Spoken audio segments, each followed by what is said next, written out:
What's going on, YouTube?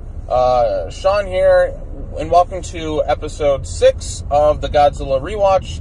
And in today's video, we're going to be talking about Invasion of the Astro-Monster, also known as Monster Zero, also known as Godzilla vs. Monster Zero, also known as blah, blah, blah, blah. So many fucking titles. You get the point. Invasion of the Astro-Monster. This is the first Godzilla film, I think the first and only film that's kind of just like a co-production between an American and Japanese studio. Meaning per se that they'd have one version released, the English version released simultaneously with the Japanese version. You'd have an American actor in there, Nick Adams, speaking English, and you'd have the Japanese actors like Akira Takarada and stuff speaking Japanese. And it's all kind of come together. So it's definitely something unique. I mean, Toho did this with a few other films. They did this with War of the Gargantuas, Frankenstein Conquers the World, and King Kong Escapes. But this is the only Godzilla film that really does this, because afterwards we get Sea Monster, then we get Son of Godzilla in that, but this is the only one that's kind of done like this. And honestly, it really kind of helps having an actor like Nick Adams in there to bring some, personality and charisma to the franchise.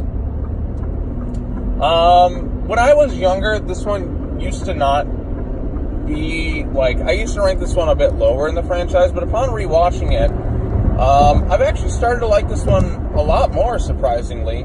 And I consider it an improvement over the previous entry. I know I kind of surprised myself upon my rewatch, but I really dug this one, a lot more than I did before. So, back in 2014, I was saying this one wasn't necessarily doing it for me, but upon rewatching it, it's actually doing it a lot more for me. Maybe it's because I've gotten older and I've seen a lot more films, or maybe it's because it's grown on me a bit more. I don't know what it is per se, but I've grown to like this one a lot more. So the plot of this one is Earth, Planet X. Planet X is, they discover a new planet called Planet X. It's an Earth and Japanese co-mission. They go to the planet, they find Ghidorah there, they find the Exilians and their ridiculous outfits. I love the Exilians, and they're so hokey looking. It's just, the outfits are ridiculous. Although they come back in Final Wars, and I prefer them in Final Wars to this film, especially the main Exilian bad guy. That dude's amazing. Yeah, so the Exilians are here. They talk about how Ghidorah, they want to borrow Earth's monsters, Rodan and Godzilla. They don't want to borrow Mothra, I guess, because budgetary reasons. Yeah, it always kind of bugged me, where the hell is Mothra in this one? Or, not to mention, why hasn't Mothra just evolved into her adult form at this point? I mean, if you watch the original Mothra, quickly evolved into her adult form. It wasn't really all that long in terms of the timeline of that film to where she evolved. I guess she doesn't really give a shit at this point. I guess she's just kind of being lazy, being that caterpillar form. But yeah, they don't go to get Mothra. I think because the Exilians would have, the Twin Fairies would have known something was up with them taking Earth's monsters and flying over to their planet.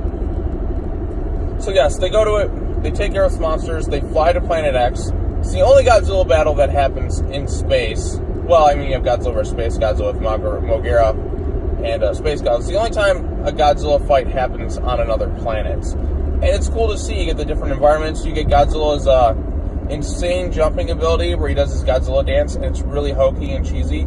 Godzilla's still kind of in that anti-hero phase in this film. He's not really fully good, per se.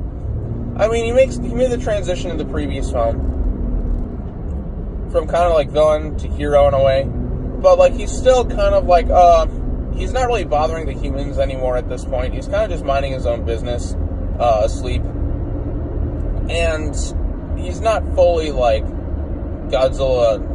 He's not fully Godzilla versus Megalon levels of just pure goodness. This one, he's kind of just minding his own business. Eventually evolves into savior of the kiddies.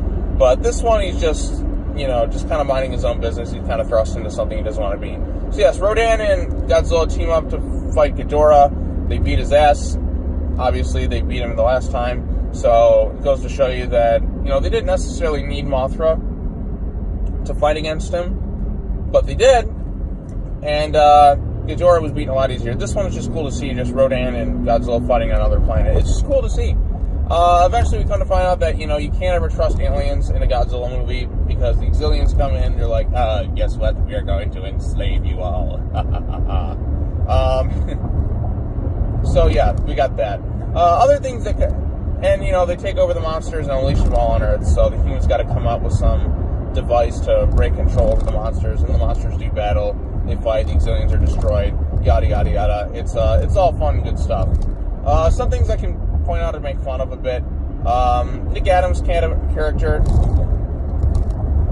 he's pretty charismatic. I think Nick Adams really helps us sell this movie, and it's amazing how good of chemistry he has with Akira Takarada, despite the fact that they don't speak the same language, but yet they somehow still are able to connect in some way, shape, or form. I'm like, that's impressive to do. That's not exactly easy, because you got to have somebody kind of giving directions, per se. But the way they're able to play off each other with kind of like just little bits like that, I don't know how they were able to do it. I think it speaks talents.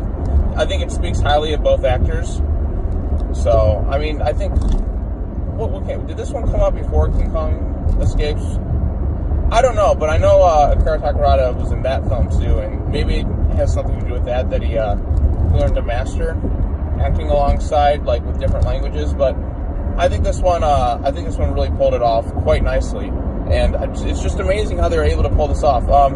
Things to make fun of: there's Kumi Mizuno's character, and the Exilians. All the females look exactly the same with their alien race. I love the fact that Nick Adams just like, I'll marry you when I get back, and I'm like, what? You barely like know each other, and it's just really funny like how rushed things were, and it shows kind of how dated like the movie is. Yeah, there were like these ridiculous, like there's just things that make it pretty dated, like the ridiculous spacesuits and everything.